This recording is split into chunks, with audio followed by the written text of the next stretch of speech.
मृत्यु जब होने को होती है तो यमराज के बहुत ही क्रूर स्वभाव वाले, बहुत ही जहां दया नाम की वस्तु नहीं, ऐसे क्रूर स्वभाव वाले हाथों में हथकड़ी लिए हुए और बड़ा भारी मुदगर, वो बड़े भयंकर, और उनके शरीर से दुर्गंध देखने से ही मलमूत्र छूट जाए ऐसे भयंकर, और उसी को दिखाई देते हैं जो मरणासन होता है। यमदूतों की दृष्टि पड़ते ही वो शरीराहंकारी जीव कांप पड़ता है। अब बोलने की हिम्मत नहीं, कफ पित्त वायु सब बिगड़ चुका है, कोई सहयोग देने वाला नहीं, सांस भी नहीं ली जा रही। अब उसका चित्त वहीं भ्रमण करेगा, मेरा पुत्र बचा ले, मेरी पत्नी बचा ले, मेरा परिवार। भगवान की तो याद जीवन में की नहीं, तो अब भगवान की अगर याद की होती तो ऐसी दुर्दशा नहीं होती। अब वो चीखने की कोशिश करता है पर आवाज नहीं निकलती, एक शब्द भी नहीं निकल, बार बार प्रयास करता है कोई मेरी रक्षा कर ले। इन भयावन दो यमदूत होते हैं, उसका मल निकल जाता है भयवश, मूत्र छूट जाता है, मुख सूख जाता है, आंखें पलटने लगती हैं, सांस ऊपर को उठने लगती है, देखने की शक्ति नष्ट हो गई, भारी वेदना, तड़पता हुआ वो शरीर को छोड़ता है। अब जैसे बोले कि शरीर तो यहीं छूट जाता है, दंड किसको मिलता है? तो आप स्वप्न में जब पीटे जाते हैं तो आपको पीटने का दुख होता है कि नहीं होता है? पीटने का दुख होता है, जगने के बाद पता चलता है वो झूठा होता है। शरीर तो स्थूल आपका सैया में सोया होता है, जब चाकू मारी जाती है ना तो वैसे अनुभव होता है, वैसे अनुभव होता है। तो ये जब स्वाप्निक शरीर में अनुभव हो गया, वो तो यम यातना देह पर्सनल, जैसे जेल की वर्दी मिलती है ऐसे एक शरीर मिलता है। उस जीवात्मा को मन बुद्धि चित्त अहंकार 5 ज्ञान इंद्रियां 5 कर्म इंद्रियों सहित उस शरीर में पैक कर दिया गया, उसका नाम यातना देह है। अब उसको उस शरीर से ले जाते हैं यातना देह से, स्थूल देह तो यहीं छूट गया, सूक्ष्म शरीर कारण शरीर पैक कर दिया गया यातना देह में। जैसे स्थूल शरीर में स्थूल शरीर छूट रहा, यातना देह मिली, वो सूक्ष्म होता है। अब ये माता पिता का गर्भजनित देह नहीं है, ये दंड विधान वाला है, ये कर्म जनित होता है, इसे यातना देह कहते हैं। यमराज के दूत फांसी लगाते हैं गले में, जैसे कुत्ते के नहीं डाली जाती है ऐसे, और पीछे से मुदगरों की मार और घसीटते हुए ले जाते हैं। पीछे से ऐसी मार कि वो चीखता है, चिल्लाता है, पूरा अनुभव जैसे स्थूल शरीर में, ठीक वैसे ही उसमें मरना नहीं होता। बस एक खास बात होती है, क्योंकि स्थूल शरीर में मरना होता है, सूक्ष्म शरीर कारण शरीर जो यातना देह में उसमें मरना नहीं होता। बहुत लोग कहते हैं शरीर तो यहां छूट गया, फिर नरक स्वर्ग किसको मिलता है? अरे शरीर एक कोट की तरह उतार दिया गया, तू तो उसी में पैक है, अभी भूल मत कर। अब देखो दक्षिण दिशा की ओर उसे दौड़ाते हुए मारते हुए पीछे से ले जाते हैं, और तप्त बालू, आग जैसी तपती हुई बालू, जैसे यहां कुश होते हैं ऐसे लोहे के कांटे होते हैं, उस पे चलना, कांटे फैले हुए हैं, कहीं लोहे की बड़ी बड़ी कीलें गड़ी हुई हैं, कहीं लोहे की कंकरीली ऐसी भूमि, लोहे के ऐसे सैकड़ों कांटे जैसी गुखरू जैसी ऐसी डाल दी गई हैं लोहे की, और अत्यंत कठोर, जब उसमें पैर रखते हैं भारी कष्ट, और पीछे से मार, वहां दया नहीं। कहीं आगे भूमि आग जैसी जलती हुई, कहीं सैकड़ों गड्ढे जिनमें गिरा गिरा करके मारते हुए ले जाते हैं, और सूर्य भगवान इतने नजदीक से ताप देते हैं कि आग लगती है, वो सूर्य की किरणों से जलता है। ऐसे यमराज के उस मार्ग में घसीटते हुए यमराज के दूत ले जाते हैं, यमपथ, और बीच बीच में दूत उनको कठोर ताड़ना देते हैं, रोक रोक के, मरना है नहीं। जिस समय जीव को घसीट कर ले जाते हैं, सैकड़ों घुड़कियां मार, इस तरह का कष्ट हो। अभी ये ब्याज है, नरक नहीं पहुंचा, अभी तो यात्रा है, बिना किसी सवारी के यात्रा होती है 48 मिनट 2 घड़ी में। जो मनुष्य यहां छत्र दान किया है किसी को, श्री जी को, बिहारी जी को, गुरुजनों को, आचार्य जनों को छत्र दान किया, तो जब वो जाता है तो ऊपर के ताप से बच सकता है, उसे वही छत्र मिलेगा। और जो किसी को पूज्य जनों को पादुकाएं दान की है, फिर उसको पादुका, अगर अन्न दान किया है तो रोक के भोजन, ये मोक्ष नहीं, कल्याण नहीं, दान पुण्य से नहीं होता, ध्यान दीजिए। हाँ, उस भारी संकट के समय में तुम्हें भोजन मिल जाएगा, पौशाला खोला पानी पिलाया तो तुम्हें पानी मिल जाएगा। और जो मूर्ख यहां आकर के ये सब नहीं किया तो जाना उसको भी यमपुरी है, भजन के बिना यमपुरी से नहीं बच सकते, दान पुण्य करके। अवश्य में भोक्तव्यम कृतम कर्म शुभा शुभम, इसीलिए समझ लो, सोचते हो कि हमने दान पुण्य कर दिया, हमारे लिए विमान आएगा परम पद का, जाना नरक ही पड़ेगा। बारी मथे घृत होए बरु सिकता ते बरु तेल, बिनु हरि भजन न भवतरी या सिद्धांत पेल। भजन के बिना नहीं, इसलिए कह राधा राधा राधा। अब इस प्रकार की यात्रा, अनेक प्रकार से कष्ट भोगता हुआ पाप पीड़ित जीव धर्मराज के नगर में पहुंचा। अब वहां सेकंड के कम हिस्से में हिसाब हो जाता है। ऐसा थोड़ा क्या नाम है, कहां से लाए हो, क्या क्या किया, ऐसा नहीं, एक सेकंड के कम हिस्से में तो बहुत ही लाइन लगी हुआ। यम यातना के शरीर में भारी कष्ट भोगता हुआ जीव दाह का अनुभव करता हुआ, कांपता हुआ, भयंकर वेदना से युक्त सामने खड़ा हुआ। देखते ही निर्णय हो गया। अब वहां से उसको उसके कर्म के अनुसार नरकों में ले जाया जाता है। जिसने यहां सूर्य भगवान को प्रातःकाल उठ करके जलांजलि दी है, पुत्र हैं भगवान यम, सूर्य पुत्र, जो अपने पुरखों का पिंडदान किया है, जो समय समय पर अपने पूज्य जनों को, गुरुजनों को, संतों को अपने घर में बुलाकर भोजन पवाया है, जो बुजुर्गों को तेल मालिश करके, जैसे उन्होंने हमें तेल मालिश करके पुष्ट किया, ऐसे वृद्ध माता पिता के जो चरण दबाना है, शरीर पर तेल लगाना है, उनके वस्त्र धो देना, उनको भोजन कराना है, उसको वहां थोड़ा आदर मिलता है। बैठो, खान पान, थोड़ा सुख सुविधाएं, नरक से नहीं बचोगे। भगवत भाव के बिना नरक से नहीं बचोगे। जो जो उसने सेवाएं की हैं, वो सेवाएं, आए हो नरक के मार्ग में तो थोड़ा तेल मालिश हो जाएगा, खवा पिया दे जाओगे, थोड़ा शीतल जल पीने को मिल गया, खान पान की विश्राम की व्यवस्था थोड़ी समय के लिए। अरे इसीलिए जय सीत हरिवंश नरक गति दो। ये जो अपने माता पिता को गाली देते हैं, जो मनमानी आचरण करते हैं ना, खूब अच्छे से तृप्त होते हैं। अब बात यह कि याद नहीं रहती ना, जैसे गर्भ की बात याद नहीं, यार गर्भ की बात याद आ जाए तो तुम भजन के सिवा कुछ नहीं करोगे। मरने की बात याद आ जाए कि पीछे जब मरे थे तो कितना कष्ट हुआ, मां के गर्भ में रहे कितना कष्ट हुआ, ऐसी जेल तो है ही नहीं मां के गर्भ जैसी। विचार करके देखो। अब वो मृतक जीव जो जो सुविधाएं दान की थी, वो उसे कुछ दिन के लिए वहां सैया मिल गई, भोजन मिल गया, विश्राम मिल गया। कुछ दिन के लिए भाई, बहुत होश में, दान पुण्य के भरोसे मत रहना। अब जब वो पुण्य खत्म हुआ उनका, तो यमदूत उनको साथ लेकर गए। 12 दिन तक उसको पुण्यों के भोग का अवसर मिलता, तभी तक 13वीं तक कहते हैं जीव को नरक की गति नहीं दी जाती। 12 दिन तक उसको होगा कोई विश्रामालय, उसमें रखा जाता है। 12 दिन तक जो पुण्य सुकृत हुए उनको भोग ले, अभी आराम कर लो, नरक आए हो। अब नरक में प्रवेश होगा 13वीं के बाद। तभी कहा जाता है जल्दी जल्दी 12-13 दिन खूब पुण्य कर ले, उसको दान करो आत्मा को, तो उसकी उन्नति हो जाएगी। कोई ये झूठी बातें नहीं है। और राधा नाम बोल दिया एक बार तो इसके बराबर कौन सा पुण्य होगा। यमराज के खाते में पुण्य वाला है ही नहीं ऐसा जितना राधा। अरे जाना ही नहीं पड़ेगा भैया। राधा नाम जिसकी जिह्वा से निकाल, अनुल्लिख्यानंतानपि तदपराधान मधुपति। इसीलिए तो गरज कर कहते हैं, अब जिनको नरक भोगना है वो नहीं सुनेंगे भगवान नाम महिमा, भगवान नाम जप नहीं करेंगे। 12 दिन के बाद 12 दिन तक वो अपने घर के वालों के दिए हुए पुण्य आदि जो उसको भोगता है। फिर जब पिंडदान हो जाता है 13वीं, तब तत्र यद बांधवस्तोयम प्रेक्षन्ति तिलैः सह यच्च पिंडम प्रेक्षन्ति नियमानस्तदनुते तैलाभ्यांगो बांधवानां मंग संवाहनम च यत् तेन चाप्याप्यते जंतुर यच्चास्नन्ति सुबांधवाः। जब शरीर छूटता है उस समय से बहुत होश में रहो, सब कुछ मिलेगा उसको। जीवात्मा जो छाती के पास बैठ के ले नाक बहा रहे हैं, आंस बहा रहे हैं, यही पीने को मिलेगा उसको। बहुत होश में, राधा राधा। कम जिंदगी में वो नहीं जपा तो तुम तो कीर्तन कर ले, वो मिलेगा फल उसको। 12-13 दिन का ऐसा हिसाब रखा जाता है कि बांधोजन परिवार के, लेकिन भजन नहीं करेंगे, रोना धोना।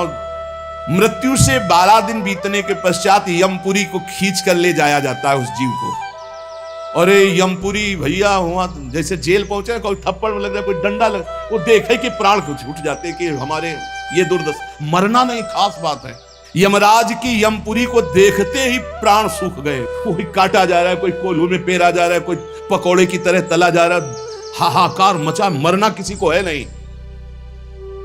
मृत्यु काल ये सब वहां नजर आ रहे हैं। मूर्तिमान मृत्यु, मूर्तिमान काल जो यमपुरी में दंड हो रहा है। काजल की राशि के समान, जैसे काजल के पहाड़ ऐसे यमदूत हैं कि ऐसे पचका दे तुम्हें, ऐसे नींबू जैसे नहीं छोड़ा जाता, ऐसे निचोड़ दिए, फिर छोड़ दिए, फिर वो जी गया, फिर निचोड़ दिए।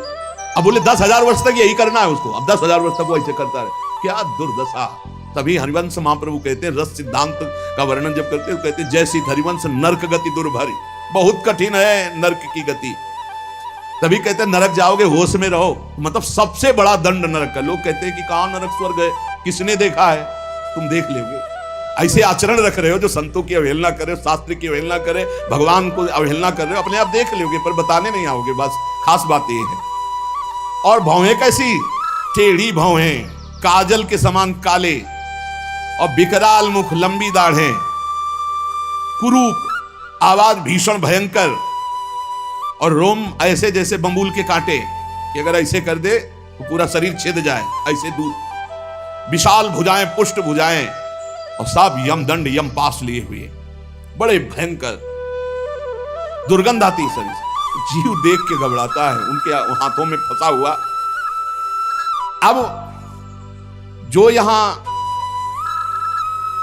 पराये पुरुष से रति करती है, अपने पति को धोखा देकर, जो अपनी पत्नी को धोखा देकर दूसरी पराई स्त्री से पतिवंचक पर पति रति करई, रौरव नरक कल्प सत परई। ऐसे ही पुरुष को, ऐसे स्त्री को। रौरव का बड़ा भयानक स्वरूप है। रौरव नरक की लंबाई चौड़ाई 2000 योजन है। 1 योजन 4 कोश और 1 कोश 3 किलोमीटर। 2000 योजन कितना हुआ? 4 दूनी 8, 8000 कोश। 2000 का 4 तो 8000 हुआ, और 8 त्रिक 24,000 किलोमीटर का है। 24,000 किलोमीटर, और गड्ढा रूप है जिसकी बहुत गहराई है। यह नरक बड़ा दुखदाई है। इसमें अंगार राशि बिछी हुई है, आगों की अंगार राशि, दहकते हुए अंगार, बहुत ही। अब जो स्त्री यहां पराये पुरुष से, तो वैसे ही सैया अंगार की और तपता हुआ आग का पुरुष। अब भैया वहां जो पुरुष पराई स्त्री से, ये लिव इन रिलेशन, ये गर्लफ्रेंड, तुम्हारा इंतजार हो रहा है रौरव में, नंबर लिख गया है। तस्मात् शास्त्रम प्रमाणन्ते, पशुवत आचरण नहीं। इसीलिए भारत भूमि में जन्म होना शास्त्रों में महानता का वर्णन किया गया, क्योंकि धर्म का पूर्ण यहां पालन करने वाले जन होते हैं। जो नहीं करते उनके लिए व्यवस्था है। अब उसके भीतर यमराज, उस दूत, यमराज के दूत उस पापी जीवात्मा को, अब वहां स्त्री पुरुष तो है नहीं, वो तो शरीर पहले ही छूट गया। अब यातना देह, जेल की वर्दी, यातना देह नरक की वर्दी, धधकती आग में वो जल रहा है, चीख रहा है, पग पग पर भून भून कर गिर रहा है, न मूर्छा न मरण, रात दिन चीखता रहता है, जलता रहता है। दौड़ना है 28,000 किलोमीटर, बस उसी में आनंद लीजिए।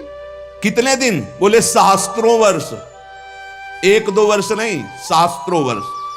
ऐसे पापियों की शुद्धि नरक में की जाती है। फिर जब वहां से निकलते हैं तो कीड़े मकूड़े, पतंगे, हिंसक जीव, मच्छर, वृक्ष, ऐसी योनियों को प्राप्त होते हैं पापी जीव। या मनुष्य योनि में आए पाप बहुत नष्ट हो गए वहां, तो यहां कुबड़ा, नाटा, बड़े घृणित शरीर वाले, जो अवशिष्ट पाप बचते हैं थोड़े। आप कहोगे नरक भोगने के बाद भी अवशिष्ट बचे? कि हाँ, जैसे यहां किसी को सजा दी जाती, 20 साल की सजा, 1 लाख रुपया जुर्माना। अरे जब जेल ही दे दी तो जुर्माना का? बोले नहीं, जुर्माना है। तो जो जुर्माना हुआ उसका ये दंड है मृत्यु लोक में, समझ लो। यदि लोग प्रश्न कर देते, हमें आज समझ में नहीं आता, जब नरक भोग लिया तो फिर यहाँ क्यों भोगना पड़ता है? तो तुम्हारी समझ में नहीं आता, जब 20 साल की सजा दे दी, 1 लाख जुर्माना रख दिया, वो जुर्माना ये मनुष्य से भजन कर ले हो, नहीं तुम्हारी दलीलें काम नहीं आएंगी। इस प्रकार पाप करने वाले जीवों को विविध प्रकार के नरकों में पिताजी कष्ट दिया जाता है। सुमति महाराज कह रहे, जब यहां से कोई पुण्यात्मा पुरुष गति करता है तो वो पुण्य लोकों को ले जाया जाता है। उसके साथ गंधर्व लोग गीत गाते हुए चलते हैं, आगे आगे अप्सराएं नृत्य करती हैं, और वो विमान पर बैठा आभूषणों से सुसज्जित, समय समय पर मीठा जल, ये सब सुविधाएं भोगता हुआ स्वर्ग जाता है। और वहां अपने पुण्य के अनुसार अप्सरा, विमान, महल सब सुविधाएं प्राप्त करता है, पर वहां भी जलता रहता है, क्योंकि उसके दिमाग में एक माला पहनाई जाती है उसके शरीर में, उसको बता दिया जाता है जिस दिन ये माला कुम्हला गई या खोपड़ी के बल से नीचे फेंक दिए जाओगे, मृत्यु लोके विसंति। अब वो रोज माला देखकर जलता रहता है कि माला कभी, और जहां कुम्हलाना शुरू हुई तो भयंकर पीड़ा, ये सब छूट जाएगा, अप्सरा, महल, बड़ी सुख सुविधा में आ सकती और वो सब छूट जाएगी। अच्छा, ये दुख, और दूसरा एक दुख बगल में दूसरी अप्सरा वाला निकला विमान, जो उससे कई गुना सुंदर, कई, अब वो जल रहा है, उसको शांति नहीं। तब लगी कुशल न जीव कहूं, सपने हूं मन विश्राम, जब लगी भजत न राम कहूं, शोक धाम तज काम। पिताजी, जो मनुष्य यहां वीर को नष्ट करता है, बर्बाद करता है, उसमें जीवात्मा होती है, ये बहुत ध्यान देने। इनको इनाम में महारौरव नरक मिलता है, परिणाम में महारौरव नरक। ये जो अष्टमैथुनों का प्रयोग करके बिना शास्त्र मर्यादा के वीर को बर्बाद करते, जैसे शास्त्र मर्यादा है संतानोत्पत्ति के लिए, गृहस्थ मासिक धर्म के बाद, पवित्रता होने के बाद, भगवत चिंतन करते हुए भगवान की सृष्टि पूर्वक जो आराधना का भाव रख करके संतान उत्पन्न, बस उतने के लिए शास्त्र आज्ञा करता है। नहीं, मानव जीवन बहुत ही सावधानी के लिए, वीर में ये सब हम आप जैसे प्रकट हुए ऐसे जीवात्मा विराजमान है, उसको यथास्थान ना समर्पित करके और नष्ट कर देना, या फिर संतान नष्ट कर देना, या बहुत तरह से जो ये है महारौरव नरक की प्राप्ति होती है। नारकी घोर दुखदाई नरकों में ये जब जीव गिराए जाते हैं तो इनको पहले पता होता कि मेरे इस पाप का दंड मिल रहा है, मैंने जो पाप किया है। बहुत ध्यान देने की बात है, अभी तक जो चर्चा हुई उसमें खास बात यह है, आचरण पवित्र ना होने से नरकों की प्राप्ति समझ लो। पहला, पराई स्त्री की तरफ या स्त्री पराई पुरुष की तरफ जो व्यभिचार प्रवृत्ति करती है उसे रौरव नरक मिलता है। यहां जो व्यर्थ में वीर्य नष्ट करते हैं अन्य प्रकार से, इसे खिलवाड़ न समझा जाए, मनोरंजन नहीं है। मानव देह बहुत बड़ी संपत्ति है जो भगवान की प्राप्ति के लिए मिली है। जैसे आप अभी पता चले कि आप शरीर को नष्ट करना चाहते हो तो हमारी भारत सरकार आपको बंदी बना लेगी। सरकारी संपत्ति, आप जी सकते हो, केवल सेवा कर सकते हो, कर्म कर सकते हो, लेकिन इसे नष्ट करने का अधिकार नहीं। तो भागवतिक भी दंड है इसमें। तो आपको जो संपत्ति मिली हुई है, आंख, नेत्र, कान, सब इंद्रियां, इनका सही मार्ग में प्रयोग करो। गलत प्रयोग करोगे तो दंड मिलेगा। तुम इसके स्वामी नहीं हो, तुम सेवक हो। ये भगवान की दी हुई वस्तु है, उसे दुखदाई नरकों में गिराया जाता है। दिमाग में बैठा लो ये बात। व्यर्थ में ब्रह्मचर्य को नष्ट करना, व्यर्थ में ये पाप जनित कार्य करना, महारौरव नरक में जाने का पूरा तैयारी कर रहे हो। ये अज्ञान की बात नहीं, भगवान की कृपा से सत्संग सुनने को मिल रहा है, शास्त्र सम्मत। तो डरो, डर करके अपना सुधार करो। ऐसा नहीं कि आप कोई नहीं देख रहा, आपके मन में जो आया आप वो कर रहे हैं, नहीं, आपको इसका दंड मिलेगा, एक एक सेकंड का दंड मिलेगा। यमदूतों द्वारा घसीट घसीट कर ले जाए गए उस महान रौरव नरक में एक घंटी यंत्र की तरह उसमें बड़े बड़े कांटे ऐसे हैं जैसे खजूर के, वो घूमता हुआ है। इसका विस्तार 12,000 योजन है। बरचौक 48,000 कोष, 12,000 योजन। तांबे की सी तपती हुई, धधकती हुई भूमि, और उसमें बिजली जैसा घूमने, और बड़े बड़े खजूर जैसे काटे, और ऊपर से उसमें फेंक दिया, तड़पता है ऐसे, बस उसी में तड़पते घूमते रहो। अरे बड़ा कष्ट में, वहां मरना नहीं है, तो वहां पूरा खेल बहुत कष्ट का है। नीचे से धधकती आग, ऊपर से राउंड करने वाला बिजली का जैसे झूला, और उसमें बड़े बड़े कांटे, अब फेंक दिया गया, और तड़प कर दूसरी तरफ गिरता है तो कांटे कांटे कांटे, नीचे गिरता है तो आग, फिर उठाकर उसके वो समय मनमानी आचरण नहीं। यमदूत उसके हाथ पैर बांध देते हैं, फिर उसमें डालते हैं। इसी महारौरव नरक में एक स्थान, उसी 12,000 योजन वाले में, कौआ, बगुला, बिच्छू, मच्छर, गिद्ध, और इन सबकी चोंचे, पूंछ सब लोहे की जैसी, वज्र जैसी कठोर, उसे नोचवाया जाता है। किसको? ये जो नहीं भूंज के मुर्गा, मुर्गी, बकरी, बकरा नहीं, बड़े स्वाद से बोले चिमटी से खाते हैं ऐसे। वैसे चिमटी जैसी नोच, जिंदा नोच नोच के। वो उसमें वहां कोई बचाने वाला नहीं, इसलिए कह मान जाओ, बंद कर दो। अब लो नसानी अब ना न सही हो, इतने बड़े तुम भारत लेवल के, विश्व लेवल के महावीर नहीं बनोगे मुर्गा बकरी और अंडा खा करके कि हाँ तुम्हारी जय हो जाएगी, पराजय हो जाएगी। बंद कर दे रे। ये मांस मछली जीवों की हत्या करना, मनुष्य जन्म बहुत सुंदर मिला है भगवत प्राप्ति के लिए। जिनके कानों में पड़ रहे हो हाथ जोड़कर प्रार्थना है, रो रो नरक, महारो रो नरक की तैयारी मत करो, ये मुर्गा मछली बंद कर दो। इतने बड़े बलवान नहीं हो जाओगे कि यमदूतों को पटक दो। यमराज के पास लौट के गए, बोले बहुत धुनाई हुई है, वो तो केवल हरि पार्षद कर सकते, दूसरे लई नारायण पुकारा तो हरि पार्षद आ गए, बचा लिया उसे।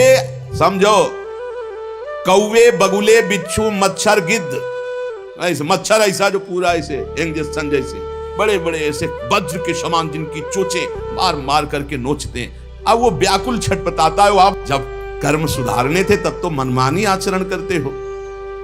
ये बहुत संभल के, ये हम इसीलिए सुना रहे हैं कि जो नहीं समझ रहे कुछ नहीं, देख लेना भैया, देख लेना। बोले यहां कोई देखने को मिलता है? हाँ देखने को मिलता है। मर्सरीज गाड़ी में लग गई आग, अंदर है, जिंदा भून गए। ये क्या है तुम्हें समझ में नहीं आ रहा है? तुम जिंदा भून के खाते हो तो समय तुम्हें जिंदा भून देगा।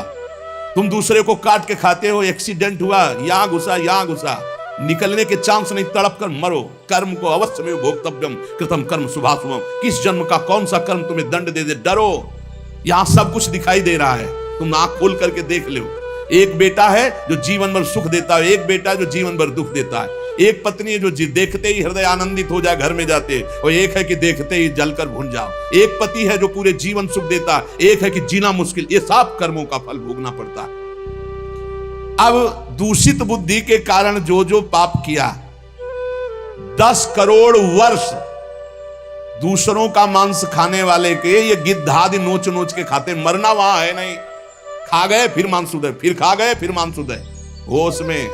अरे कुछ ना भैया, नमक रोटी खाओ, संयम से रहो तो बढ़िया बल आ जाएगा। शरीर में बल को तो तुम नष्ट कर रहे, ऊपर से डालने से क्या होगा? पक्का कहते हैं अगर आप 10 वर्ष ब्रह्मचर्य रहो तो तुम्हारे अंदर ऐसी सामर्थ्य आ जाएगी कि क्या करूं, कहां कौन सी मेहनत करूं, ऐसा तुम्हारे अंदर आने लगेगा। बचपन से ही धर्म विरुद्ध आचरण।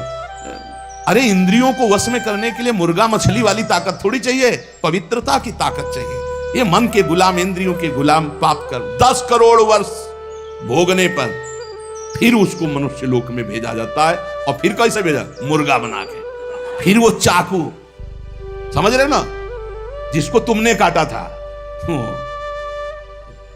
फिर बहुत बड़ा। इसीलिए कहा गया, सेवक जी महाराज करें, संस्कृति मान बरियाय के पायो मानुष दे प्रताकत पार। अरे संस्कृति चक्र को रोक के भगवान कृपा करके तुम्हें मनुष्य दे दिए। और सत्संग भी सुना रहे कि हमें पता नहीं था, तो आप पाप कर्म करना बंद कर दो। देखो कैसे घृणित पदार्थ खाते, अंडे में क्या भरा है, कितना दलित दूध। हाँ बोले हम बलवान बन रहे, विटामिन पी रहे हैं। क्या करें? हाँ मतलब गजब, उल्टी हो जाए देख के। अंडे में जो भरा है उल्टी हो जाए देख के। कर्म काल तुम्हें दंड देगा। मान लो जीवों के प्रति दया का भाव सबसे बड़ा धर्म है। परहित सरिस धर्म नहीं, जीवे दया, जीव पर दया करो। ये जो अपराध कर रहे हो, अरे भाई एक एक जैसे चबेना चबाते ना, ऐसे मछली चावल खाते, जिंदे खाएंगे यमदूत। वहां ये सब यमदूते हैं जो बड़ी बड़ी चोच वाले। अब महारौरों के कष्ट को कैसे तुम्हें बताए। उसी के बगल में है शिवातम नामक एक नरक, जहां भीषण सर्दी ही सर्दी है। इधर जलता हुआ और घूमता चक्र ऐसे, फिर बगल में ही एक गिद्ध हो, ये सब। और उसके बगल में शिवातम नामक नरक, रौरव नरक के बराबर में ही है। घोर अंधकार, भीषण सर्दी और दम घुटने वाली गैस। अरे ऐसे ऐसे नरकों का वर्णन पूरा तो आज हो ही नहीं सकता है, केवल वानगी भर दे रहे हैं तुम्हें। घोर अंधकार, भीषण सर्दी और जहरीली गैस, शिवातम नामक नरक। अब वहां छोड़ दिया गया। अब वो कांपते हैं, सांस लेने में वो जहरीली गैस उनकी दम, मरना वहां है नहीं, और सब अंधेरा है, सब एक दूसरे को ऊपर। और ये वहां इतनी सर्दी की दांत कटकटाते हैं, भूख प्यास, अन्य उपद्रव, इसके साथ ऐसी वायु चलती है कि बड़े बड़े ओला, फूट जाए शरीर, भयंकर हड्डियां चर चर टूटती हैं, ऐसे ईंट की तरह ओला गिरते हैं, मज्जा रक्त बह रहा है, अंधेरा, भीषण गैस, वो प्राण लेने वाली, क्षुधातुर मनुष्य एक दूसरे को खा रहे हैं वहां नरक में। शिवातम नामक नरक, महान कष्ट भोगते हैं ये निकृष्ट पुरुष जो दूसरे के बच्चे का अपहरण करके ले जाते, जैसे नहीं, दूसरे आदमी का चोरी करना, हिंसा करना, मार कर, ये सब इस नरक को प्राप्त होते हैं। डरो, यही डर ही डर हरिवंश हित, जिनो भ्रमय गुण सलिल पर, जी नामन मंगल लोक त्युस्वर। ये छोटे छोटे पशु पक्षियों को तुम मार कर खाते हो, दूसरों के धन का अपहरण करते हो, अस्त्र शस्त्र लेकर किसी दुकान में घुस गए, उसको मार दिया, काट दिया, उसकी संपत्ति छीन लाए, ले लो, तुम्हारा ये स्वागत होगा। शिवातम नामक नरक में डाले जाओगे, जहां केवल अंधकार, भीषण सर्दी, ओला की वर्षा और दम घुटने वाली गैस, हजारों हजारों वर्ष वहां तुम्हें भोगना होगा। इसी के बगल में है निकृंतन नामक नरक। इसमें कुम्हार की चाक की तरह पूरा नरक घूमता रहता बड़ी रफ्तार से। ये थोड़ी देर रफ्तार वाले में किसी यंत्र में बैठ के देखना, बहुत रफ्तार से जो घूम रहा हो, चक्र की भांति निरंतर घूमता रहता है। और यमराज के दूत कोड़ा लिए खड़े रहते हैं, और जैसे उसके सामने आए तो इधर मारा चप से, और वो घूम के सर से वो उधर मारा, उधर, चारों तरफ कोड़े की मार, और उस यंत्र अब वो उल्टी करता है, भयंकर भय लग रहा है, उसी में घुमाया जाता है। कुम्हार की चाक के समान चक्र की तरह निरंतर घूमता रहता है। यम दूत पापी के ऊपर कोड़ों की वार करते रहते हैं। शरीर पूरा मस्तक तक रक्तमय हो जाता है कोड़ों की मार्ग से, रफ्तार से वो घूमता है, प्राण निकलना नहीं है, सब चिथड़ा उड़ जाता है कोड़ों, और मरना वहां है नहीं, बहुत कष्ट भोगना पड़ता है। यहां जो शराब पीते हैं, शराब पी करके अपने पूज्य जनों का अपमान करते हैं, नहीं, उनको पृथ्वी घूमती नजर आती है शराब पीने वाले, उसी में डाले जाओगे। नरक वैसे ही बना है तुम्हारे लिए व्यवस्था, जो बड़े पूज्य जनों का अपमान करते, गाली गलौज, मदिरा पीना महापाप है, ऐसा हमारा शास्त्र कहता, मान लो। इसमें मत सोचो कि जीव की हत्या नहीं, लेकिन हमारा जो शास्त्र कहता, तस्मात् शास्त्रम प्रमाणन्ते कार्याकार्यो व्यवस्थितौ, ऐसा ना सोचो, बिल्कुल अक्षर साथ सत्य है। आज विज्ञान भी जो कुछ लाभ ले रहा है हमारे शास्त्रों से ही ले रहा है। विज्ञान भी शास्त्र का अनुसरण ही करता है। एक बहुत बड़े वैज्ञानिक आए थे अपने भारत के, उन्होंने यही बताया कि जहां से मेरा विज्ञान समाप्त होता है वहां से आपका अध्यात्म प्रारंभ होता है, इसलिए मैं दर्शन करने आया हूं आपके। जब तक शरीर के पापों का नाश नहीं हो जाता, इस अप्रतिष्ठित नामक नरक में बड़ा असह्य दुख भोगना पड़ता है। ये शराब पीना, ये बुजुर्गों का अपमान करना, दूसरों की हिंसा करना, अत्याचार करना, ये बंद कर दो। ये तुम्हें तमोगुणी राक्षसी बुद्धि प्रदान करती है, इसलिए निषेध किया गया है। मनुष्य हजारों वर्षों तक इन यंत्रों को भोग करके जब पवित्र होता है, तब फिर उसको फिर यहां मृत्यु लोक में जन्म दिया जाता है। एक अस्पत्रवन नामक नरक है। ये 1000 योजन तक की लंबी भूमिका है। बड़े बड़े तलवार जैसे इसमें है पत्ते, तलवार जैसे मजबूत, 1000 योजन, ऐसे समझो एक वृक्ष है 1000 योजन, और ऊपर से फेंके जाते पापी, कई टुकड़े होकर नीचे गिरे, फिर उठा के फिर फेंके, यही क्रिया चलती रहती है। सूर्य की ऊपर से प्रचंड गर्मी, नीचे से जलता हुआ दाह, और बीच में तलवार जैसे ऐसे यंत्र, उनमें फेंका जाता है अस्पत्रवन, तलवार की तीखी धार के समान। और जो आसपास जगह है उसमें बलवान कुत्ते रखे जाते हैं, जो 10,000 की संख्या में एक साथ, जो जीव फेंका गया, कटा, नीचे गिरा तो शरीर पूरा हुआ तो कुत्ते नोचने लगे, होश में हो जाओ, बहुत भयावह है।